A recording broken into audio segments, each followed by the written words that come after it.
Properties of solid. Clear?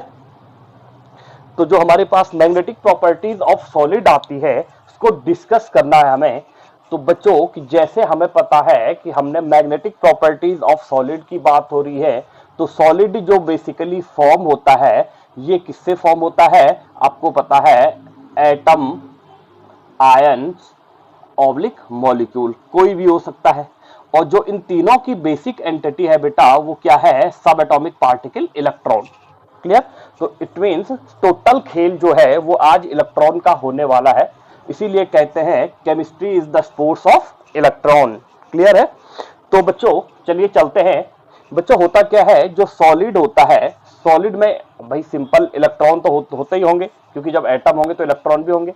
अब electron है तो बेसिकली ये इलेक्ट्रॉन, देखो इलेक्ट्रॉन जो मूव करते हैं, इलेक्ट्रॉन मूव करते हैं, इलेक्ट्रॉन की जो मोशन होती है, मोशन, इलेक्ट्रॉन की जो मोशन होएगी, मोशन ऑफ इलेक्ट्रॉन डिपेंड, ठीक है ना, जो मोशन ऑफ इलेक्ट्रॉन होता है, इस मोशन ऑफ इलेक्ट्रॉन पे डिपेंड करती है कौन सी प्रॉपर्टी? Magnetic properties. ऐसा क्यों कह रहे हैं हम? ऐसा इसलिए कह रहे हैं कि बिकॉज ऑफ जो मोशन ऑफ इलेक्ट्रॉन होता है ये दो तरीके का मूवमेंट शो करता है। मूवमेंट ऑफ इलेक्ट्रॉन बोलो या मोशन ऑफ इलेक्ट्रॉन बोलो। एक तो ये क्या करता है, देखो फर्स्ट क्या करता है, ये रिवॉल्व करता है, revolve around the nucleus, revolve around the nucleus. Clear? Second ये क्या करता है, on it's on axis, on it's on axis पे क्या करता है? रोटेट करता है ये। ठीक है ना? दो कंडीशन होती है, एक तो इलेक्ट्रॉन रिवॉल्व करता है बच्चों, और दूसरा क्या करता है? रोटेट करता है। तो आज का हमारा जो टोटल डिस्कशन होगा वो रिवॉल्व और रोटेशन के बेस पे होगा। तो भाई बात करते हैं सिंपल कि जो इलेक्ट्रॉन होते हैं वो क्या करते हैं? रिवॉल्व करते हैं बच्चों, रिवॉल्व एंड रोटेट करते हैं ये आपस में, रिवॉल्व एंड रोटेट। अब इन दो मोशन के कारण बच्चों क्या करता है, कोई भी सॉलिड, ठीक है ना, ये मैग्नेटिक है या नहीं है, इस इन्हीं दो मोशन पे डिपेंड करेगा। कोई भी solid magnetic property show up कर रहा है या नहीं कर रहा है वो डिपेंड करेगा रिवॉल्व और रोटेशन पे। क्लियर? अब ये कैसे डिपेंड करेगा बच्चों? हमें पता है कि हाइड्रोजन को छोड़ करके, देखो हाइड्रोजन क्या हो गया आपके पास में, एक्सेप्शन हो गया, एक्सेप्शन, एक्सेप्ट ऑफ हाइड्रोजन कर दो, except of hydrogen. Her atom या हर एलिमेंट्स के क्या पास क्या होते हैं? 2 और मोर देन 2 इलेक्ट्रॉन होते हैं, 2 और मोर देन 2 इलेक्ट्रॉन होंगे। क्लियर? अब 2 और मोर देन 2 इलेक्ट्रॉन यदि किसी सॉलिड के पास होंगे बच्चों, तो कंडीशन क्या होगी? उन इलेक्ट्रॉनों के अरेंजमेंट, सपोज देखो यदि हमारे पास कोई इलेक्ट्रॉन है, यदि हमारे पास कोई भी एक एग्जांपल उठा दो किसी भी ऑर्बिटल का, सपोज हमारे पास किसी के पास 2 से ज्यादा इलेक्ट्रॉन है, तो 2 से ज्यादा इलेक्ट्रॉन कितने हो सकता है भाई? 2 भी हो सकता है, 3 भी हो सकता है, 4 भी हो सकता है, 5 भी हो सकता है, 6 भी हो सकता है, कितने भी हो सकते हैं। तो सपोज यदि हमारे पास 2 है तो कैसे होंगे? ये ऐसे होंगे, ठीक है ना। यदि हमारे पास 3 है तो कैसे होंगे? ऐसे होंगे। यदि 4 है तो ऐसे होंगे, 5 है तो ऐसे होंगे। क्लियर? अब बच्चों जो मैग्नेटिक प्रॉपर्टीज डिपेंड करती है वो इसी पे करती है। आई बात समझ में? ओके, तो कंडीशन क्या होती है कि जो हमारे पास मैग्नेटिक प्रॉपर्टीज है वो on the basis of arrangement of electron, बेटा हम क्लासिफाइड करते हैं इसको 3 सब क्लासेस में। क्लियर? अब 3 सब क्लासेस में कैसे इसको क्लासिफाइड किया जाता है उसकी बात करते हैं। देखो जो फर्स्ट वन आता है आपके पास में बच्चों, वो आता आपके पास में सबसे पहले आता है डायामैग्नेटिक। डायामैग्नेटिक पहला कंसेप्ट आपके पास में डायामैग्नेटिक आ गया। ये डायामैग्नेटिक क्या हुआ बच्चों? सपोज हमारे पास क्या हुआ कि भाई यदि किसी सब्सटेंस को या किसी सॉलिड को, सपोज कोई सब्सटेंसेस है, यदि किसी सब्सटेंसेस को magnetic on producing the magnetic field, ठीक है ना, जैसे किसी सब्सटेंस को मैग्नेटिक फील्ड में प्रोड्यूस करो, they are repelled by the magnetic field, by the magnetic field. अब मैग्नेटिक फील्ड कहां से आया बच्चों? बच्चों हमें पता है कि भाई कोई भी चार्ज पार्टिकल यदि किसी डायरेक्शन में मूवमेंट कर रहा है तो वो क्या जनरेट करता है? इलेक्ट्रोमैग्नेटिक फील्ड जनरेट करेगा। वो आई बात समझ में? इलेक्ट्रोमैग्नेटिक फील्ड का मतलब क्या हो गया कि इलेक्ट्रिक फील्ड भी जनरेट करेगा, तो उसी के एंटी पैरेलल, उसी के पैरेलल क्या करेगा? मैग्नेटिक फील्ड भी जनरेट करेगा। तो मैग्नेटिक फील्ड भी जनरेट हो रहा है, इलेक्ट्रिक फील्ड भी जनरेट हो रहा है, किसकी वजह से? मोशन ऑफ इलेक्ट्रॉन की वजह से। क्लियर? अब मूवमेंट ऑफ इलेक्ट्रॉन की वजह से यदि ये कोई मैग्नेटिक फील्ड जनरेट हो रहा है, तो यदि मैग्नेटिक फील्ड में किसी सब्सटेंस को रखो तो विद वो सब्सटेंसेस मैग्नेटिक फील्ड में रिपेल्ड हो रहा है, स्ट्रॉन्ग रिपल्सिव फोर्स से क्या हो रहा है? रिपेल हो रहा है in the magnetic field. So it may be considered, ये क्या है? Simple, it may be considered it is diamagnetic, it may be considered it is diamagnetic, diamagnetic. आप दूसरे वर्ड्स में भी इसको डिफाइन कर सकते हो बच्चों डायमैग्नेटिक को। डायमैग्नेटिक का मतलब क्या हुआ कि डायमैग्नेटिक मतलब मेनली वो सब्सटेंसेस होंगे जिनमें क्या होंगे? विच हैव पेयर्ड इलेक्ट्रॉन और even number of electron, which have even number of electron, जिनमें इवन नंबर ऑफ इलेक्ट्रॉन होंगे उनको क्या बोलेंगे हम? डायमैग्नेटिक बोलेंगे। अब इवन नंबर ऑफ इलेक्ट्रॉन क्यों बोलेंगे?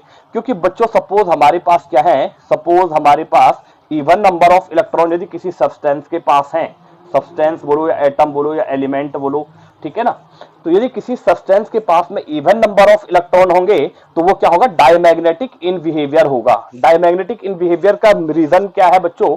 क्योंकि बच्चों क्या होगा, सपोज एक इलेक्ट्रॉन है, सपोज एक इलेक्ट्रॉन है और ये क्या कर रहा है? क्लॉकवाइज रोटेशन कर रहा है, तो हमें पता है इसके साथ जो दूसरा इलेक्ट्रॉन होगा वो कैसे बिहेव करेगा? एंटी क्लॉकवाइज रोटेशन करेगा।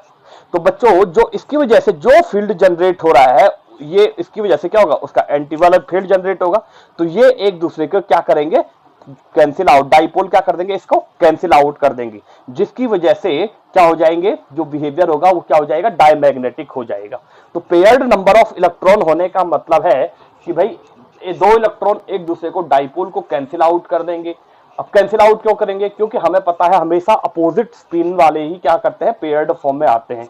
तो अपोजिट स्पिन वाले पेयर्ड फॉर्म में आएंगे तो उसका रीजन क्या होगा कि भाई जो इसके रिवॉल्व और रोटेशन की वजह से जो मैग्नेटिक फील्ड बन रहा है, जो मैग्नेटिक प्रॉपर्टीज आ रही है, वो इसके अपोजिट डायरेक्शन में रोटेट और रिवॉल्व होने की वजह से क्या होगा? वो कैंसिल आउट हो जाएगा। अब जब ये दोनों एक दूसरे को कैंसिल आउट कर देंगे तो बिहेवियर कैसे होगा? डायमैग्नेटिक। मतलब जैसे इसको मैग्नेटिक फील्ड में हमने प्रोड्यूस किया तो वो रिपल्सन फोर्स को एक्सपीरियंस करेगा। क्लियर? तो this is the diamagnetic properties of solid. Screenshot ले लो, आगे बढ़ते हैं। क्लियर? इसका एग्जांपल देख लो एक बार। तो बच्चों इसका जो एग्जांपल आता है वो एग्जांपल आते जैसे इसमें, जैसे सिंपल हमारे पास क्या आ गया? H2O आ गया, ठीक है ना। जैसे हमारे पास क्या आ गया? NaCl आ गया। अब देखो हमारे पास H2O में कितने इलेक्ट्रॉन आ रहे हैं? 2 + 8 = 10। कितने इलेक्ट्रॉन हुए? 10 इलेक्ट्रॉन हुए। NaCl में हमारे पास कितने होगी? सिंपल 11 + 17 = कितना हो गया? 28।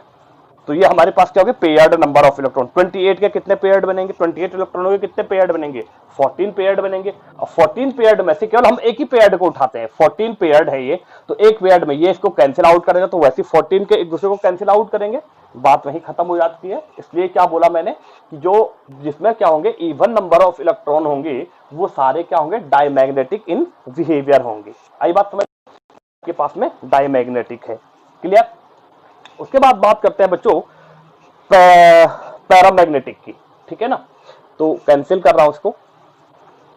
पैरामैग्नेटिक क्या मतलब हुआ बच्चों कि यदि हम किसी सब्सटेंस को मैग्नेटिक फील्ड में प्रोड्यूस करें, सेकंड जो प्रॉपर्टीज आती है आपके पास में, सेकंड हमारे पास क्या आ गया? पैरामैग्नेटिक, ठीक है ना। पैरामैग्नेटिक में क्या होता है बच्चों? On magnetic field, on producing किसी भी सब्सटेंस को, on producing magnetic field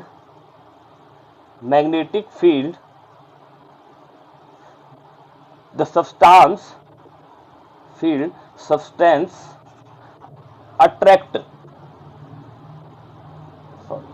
substance attract by the attractive force, attract by the attractive force,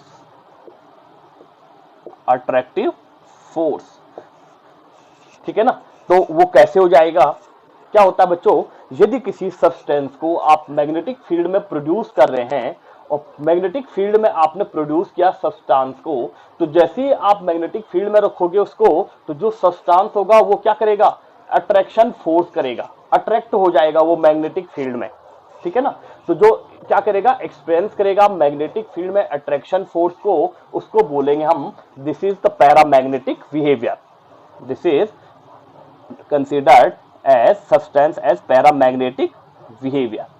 अब पैरामैग्नेटिक बिहेवियर का मतलब हो गया कि जो मैग्नेटिक फील्ड में रखने पे जिसपे क्या लगे, अट्रैक्शन फोर्स लगे। जनरली ये कंसीडर्ड किया जाता है, देखो मैं हमेशा नहीं बोल रहा हूं, ये एक्सेप्शन है। जनरली जो होता है बच्चों, ऐसे सब्सटेंस जिसमें क्या होता है, ऑड नंबर ऑफ इलेक्ट्रॉन होते हैं, ऑड नंबर ऑफ इलेक्ट्रॉन होते हैं, ठीक है ना, they are paramagnetic in behaviour. अब इसमें कुछ एक्सेप्शन भी हैं, जब मैंने क्या वर्ड यूज किया है, जनरली यूज किया है, तो इसलिए बच्चों कि भाई बेसिकली मोस्ट ऑफ केसेस क्या होता है, जहां पे ऑड नंबर ऑफ इलेक्ट्रॉन होंगे वो पैरामैग्नेटिक इन बिहेवियर होगा, पैरामैग्नेटिक ऑफ इन बिहेवियर होगा, तो क्या करेगा, मैग्नेटिक फील्ड में अट्रैक्शन फोर्स को एक्सपीरियंस करेगा। जैसे अट्रैक्शन फोर्स को एक्सपीरियंस करेगा तो वो कैसा होगा, पैरामैग्नेटिक इन बिहेवियर होगा। क्लियर।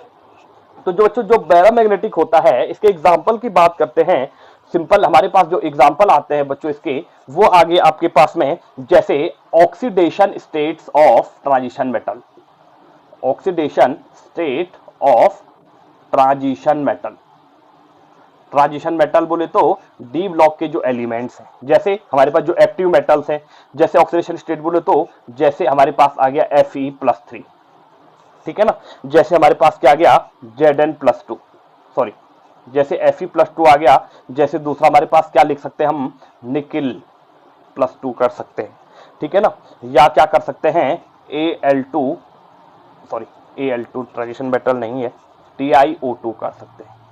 अब बच्चों यहां से देखो Fe+3 का एग्जांपल लेते हैं एक।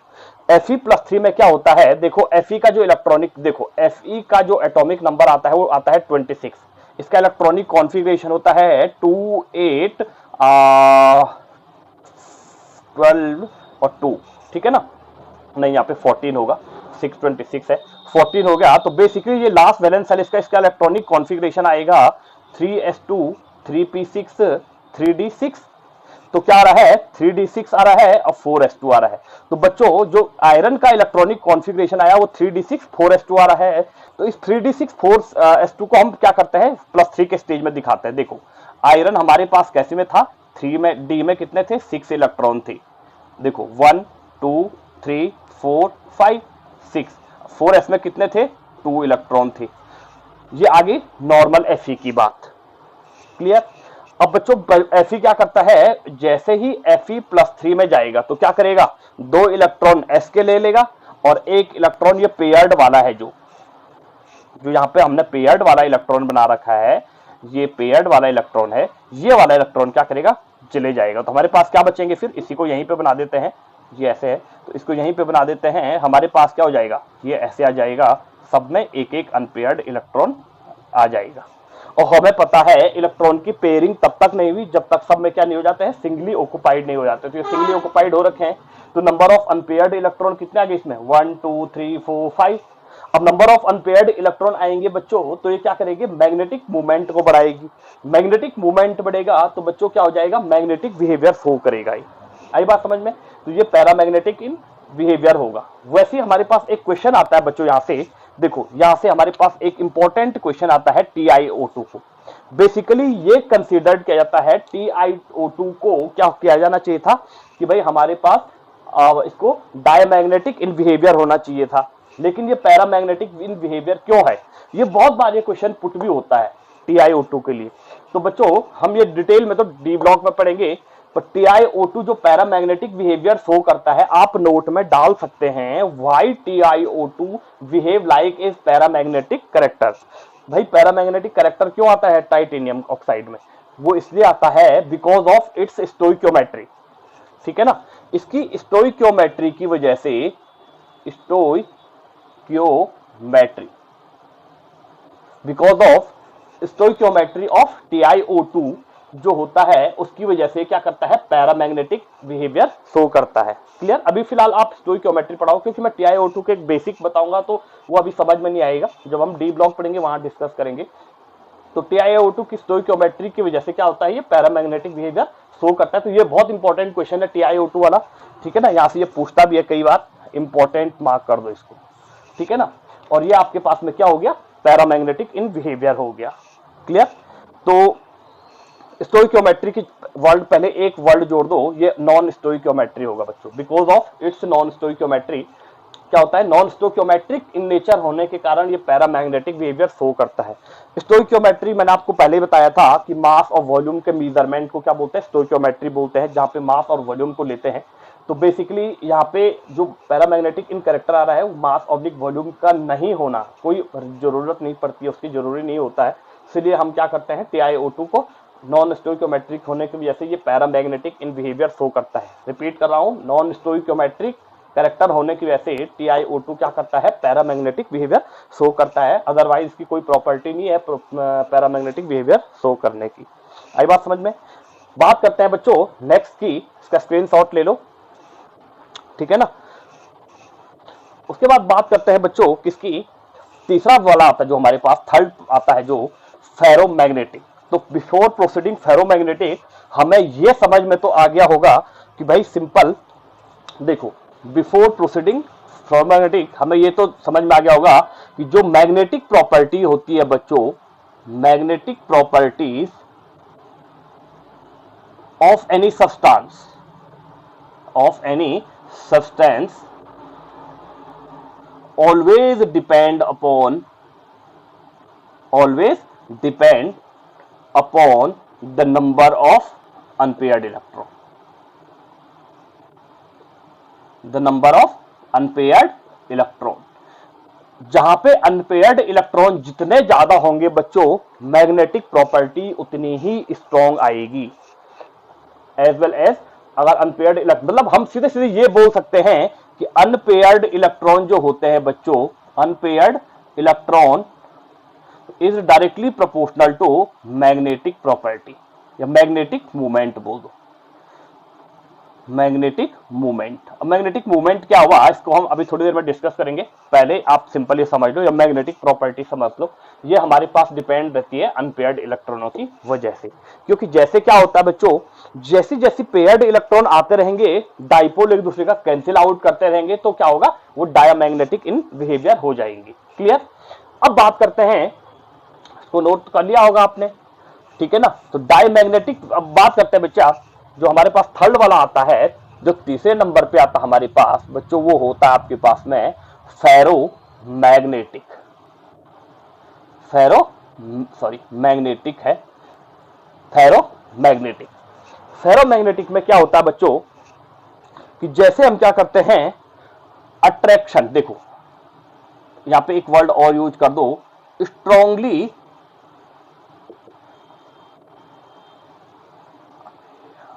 Strongly attract bye the magnetic field. ठीक है ना, मैग्नेटिक फील्ड। अब देखो भाई, हमारे पास अट्रैक्शन फील्ड तो फोर्स तो क्या हो रहा था, अट्रैक्शन फोर्स पैरामैग्नेटिक के केस में भी लग रहा था। लेकिन बच्चों होता क्या है, जो attraction force magnetic field paramagnetic के केस में लग रहा था, उससे कई ग्रेटर होगा फेरोमैग्नेटिक। क्लियर? तो ये कंसीडर किया जाता है बच्चों कि जो फेरोमैग्नेटिक होते हैं, दीज आर परमानेंट मैग्नेट। ये क्या होते हैं, इनके पास जो होता है वो क्या होता है, परमानेंट मैग्नेट्स बोलते हैं इनको, परमानेंट मैग्नेट्स बोलते हैं इनको। ठीक है ना। अब परमानेंट मैग्नेट्स बोलते हैं, तो भाई परमानेंट मैग्नेट्स का मतलब क्या हुआ कि परमानेंट मैग्नेट्स का जो मीनिंग हुआ बेटा, कि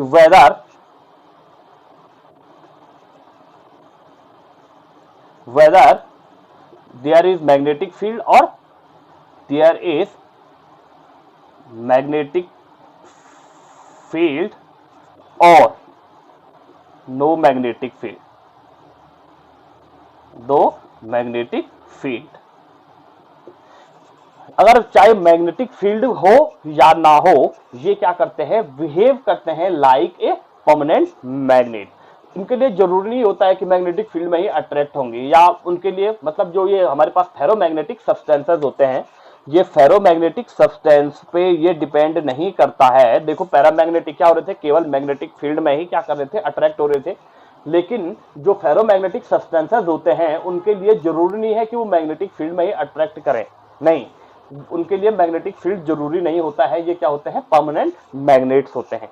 अब इसका एग्जांपल बच्चों, इसका एग्जांपल जो होता है, देखो हमारे पास क्या आ गया, आयरन आ गया, कोबाल्ट आ गया, निकिल आ गया, गैलोडियम आ गया, और आप क्या बोल सकते हैं, निकिल गैलोडियम के बाद आप ये बोल सकते हैं क्रोमियम डाइऑक्साइड आ गया, ठीक है ना। अब बच्चों ये क्रोमियम डाइऑक्साइड का कई बार क्या पूछ लेता है, इसका यूज पूछ लेता है, यूजेज ऑफ क्रोमियम डाइऑक्साइड। तो बच्चों यूजेज ऑफ क्रोमियम डाइऑक्साइड क्या होता है, हमारे टाइम पे क्या होता था कि पहले टेप रिकॉर्डर आते थे, उनकी कैसेट ऐसे बनी रहती थी, टेप पे लगती थी, ऐसे बनी रहती थी, इसमें बीच में खांचे बने रहते थे। तो बच्चों क्या होता था कि इस जो ये लाइन है इसमें एक स्ट्रिप टाइप की आती थी, इसके बीच में रील चलती थी, रील होती है जो वो चलती थी। तो ये जो यहाँ पे आता था, तो कैसेट टेप रिकॉर्डर में ये आता था क्रोमियम डाइऑक्साइड का। ये क्या करता था, ऊपर से टेप रिकॉर्डर का जो वो आया उसको अट्रैक्ट कर रहा था, कर देता था, ताकि रील क्या ना हो, इधर उधर ना हो, रील कहीं फंसे नहीं। तो बेसिकली ये टेप रिकॉर्डर में भाई टेप के काम में CrO2 को यूज में लाया जाता है। ये मोस्ट इंपॉर्टेंट यूज था उस टाइम पे, ठीक है ना, CrO2 का। ओके, तो ये हमारे पास क्या हो गया, फेरोमैग्नेटिक सब्सटेंस हो गया। अब बच्चों क्या होता है, देखो ये हमारे पास फेरोमैग्नेटिक आ गया।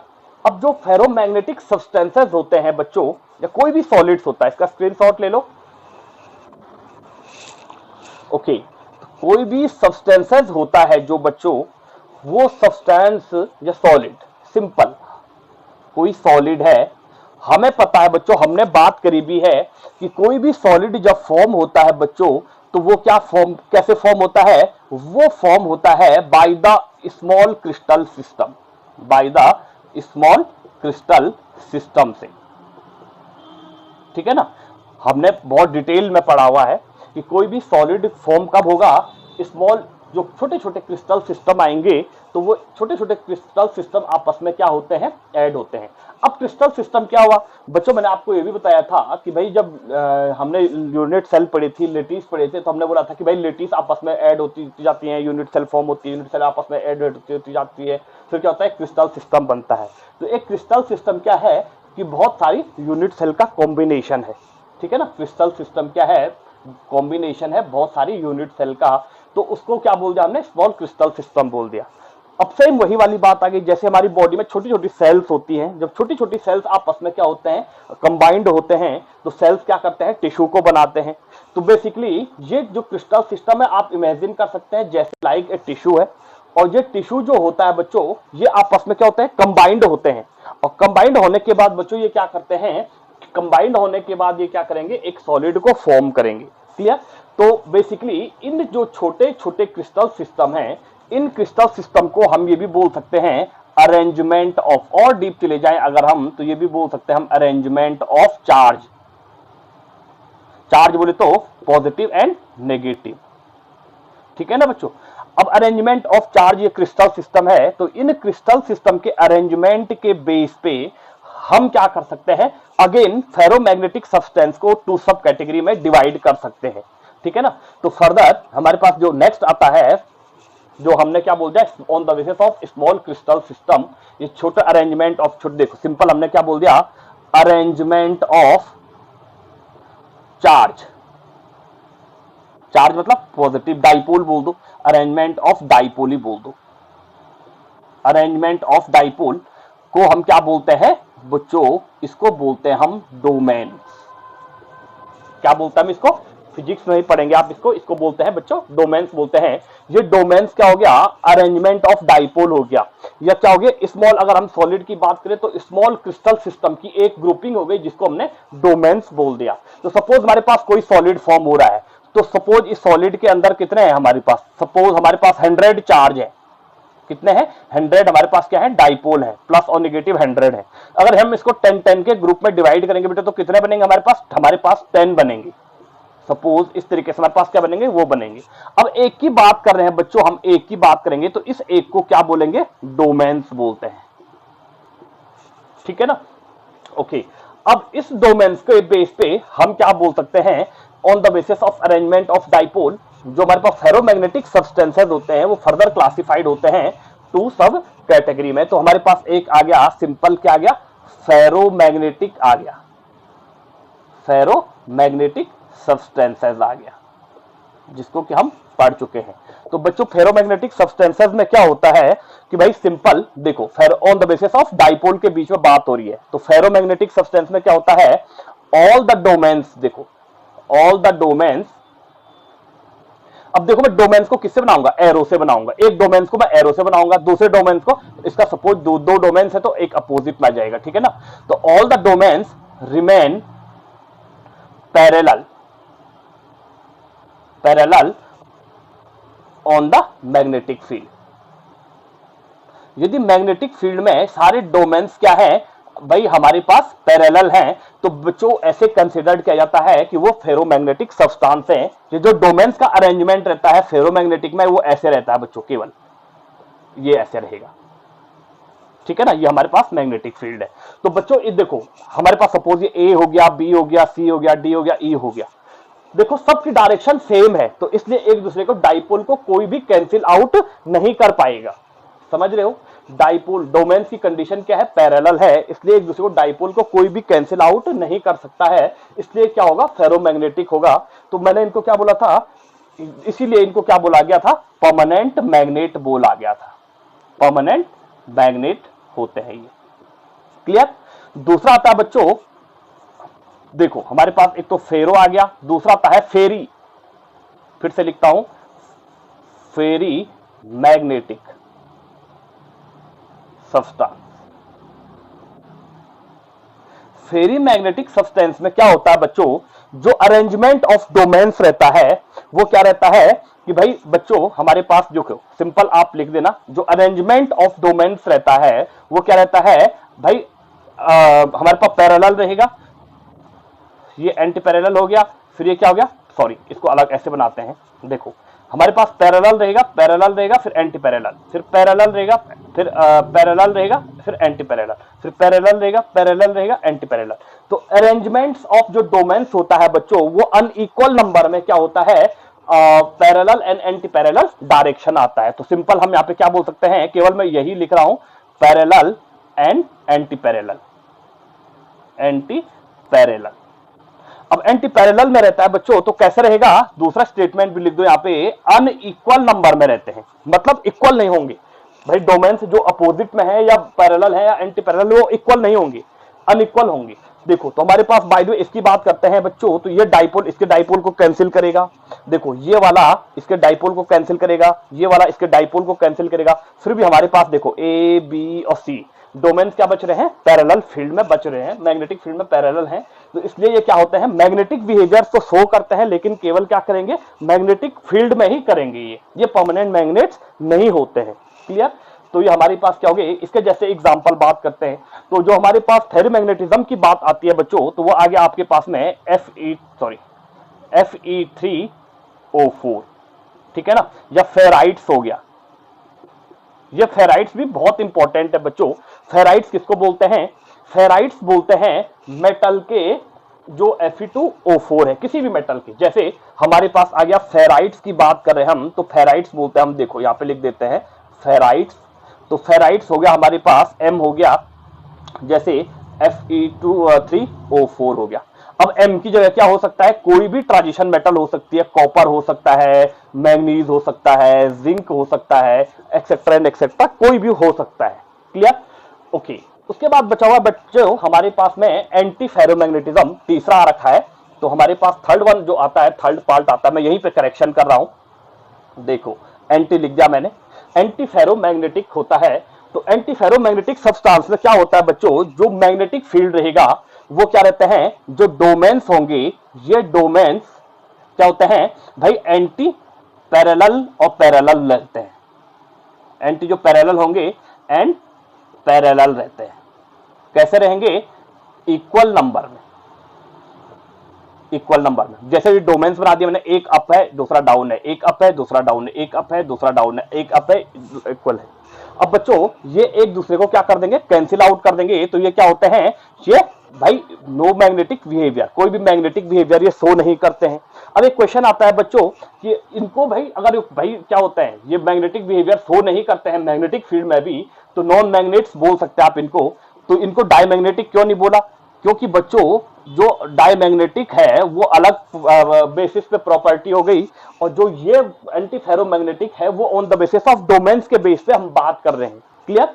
अगर हमें एंटी फेरोमैग्नेटिक को भाई अगर पैरामैग्नेटिक में बदलना है, अगर इसको पैरामैग्नेटिक में बदलना है बच्चों, तो वहां पे हमारे पास एक टेम्परेचर आता है जिसको बोलते हैं हम Curie temperature. Curie temperature, Curie temperature वो टेम्परेचर हो गया बच्चों कि जहां पे हमारे पास क्या होता है, जो फेरोमैग्नेटिक सब्सटेंस होते हैं, सॉरी एंटी फेरोमैग्नेटिक सब्सटेंस होंगे, उनको क्या कर देते हैं, फेरोमैग्नेटिक सब्सटेंस में कन्वर्ट कर देते हैं। उनको बोलते हैं एंटी फेरोमैग्नेटिक, सॉरी उसको, उस टेम्परेचर को बोलते हैं, मतलब वो मिनिमम टेम्परेचर जहां पे क्या होता है, anti ferromagnetic substance paramagnetic substance के जैसे बिहेव करने लगते हैं, उस टेम्परेचर को बोलते हैं क्यूरी टेम्परेचर। क्लियर। और एक और आता बच्चों, नील टेम्परेचर आता है। नील टेम्परेचर, नील टेम्परेचर में क्या होता है बच्चों कि जहां पे छोटे छोटे जो मिनरल्स होते हैं उनमें मैग्नेटिज्म की प्रॉपर्टीज लाने के लिए जो टेम्परेचर देता है, उस टेम्परेचर को बोलते हैं नील टेम्परेचर। क्लियर। तो हमारे पास दो टेम्परेचर हुए, एक तो नील क्यूरी टेम्परेचर होता है। ये क्यूरी टेम्परेचर या नील टेम्परेचर जो है वो वैसे नॉन मैग्नेटिक बिहेवियर को क्या करते हैं, मैग्नेटिक बिहेवियर लाने के लिए जो टेम्परेचर दिया जाता है। तो जो हमारे पास क्यूरी टेम्परेचर होता है बच्चों, इसको हम टीसी से रिप्रेजेंट करते हैं, और जो नील टेम्परेचर हो गया इसको क्या करते हैं, टीएन से रिप्रेजेंट करते हैं।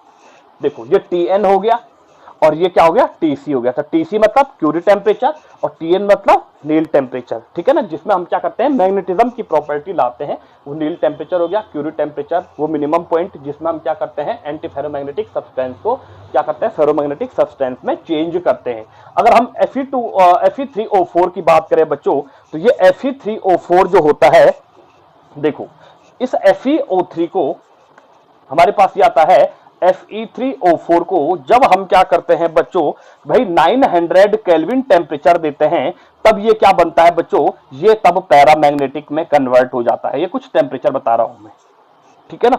जैसे हमारे पास में क्या हो गया, वेनेडियम, सॉरी 850 होगा ये, 850 केल्विन। जैसे V2O3 है, ठीक है ना, तो V2O3 को बच्चों जब हम 900 केल्विन टेम्परेचर देंगे, तब इसमें भी क्या जाएगा, पैरामैग्नेटिक करेक्टर आ जाएगा। वैसे क्या है ये वैसे एंटी फेरोमैग्नेटिक, देखो नॉर्मल में ये कैसे बिहेव करते हैं, ये एंटी फेरोमैग्नेटिज्म है, एंटी फेरोमैग्नेटिक है। अब एंटी फेरोमैग्नेटिक, तो बच्चों एंटी फेरोमैग्नेटिक होने के कारण हम इसको, सॉरी एंटी फेरोमैग्नेटिक होने के कारण यदि हम इसको पैरामैग्नेटिक बिहेवियर में कन्वर्ट करना चाह रहे हैं, तो हमें क्यूरी टेम्परेचर देना पड़ेगा, तब जाके वो पैरामैग्नेटिक बिहेवियर को शो करेंगे। क्लियर। तो ये आज के लिए बच्चों इतना ही था।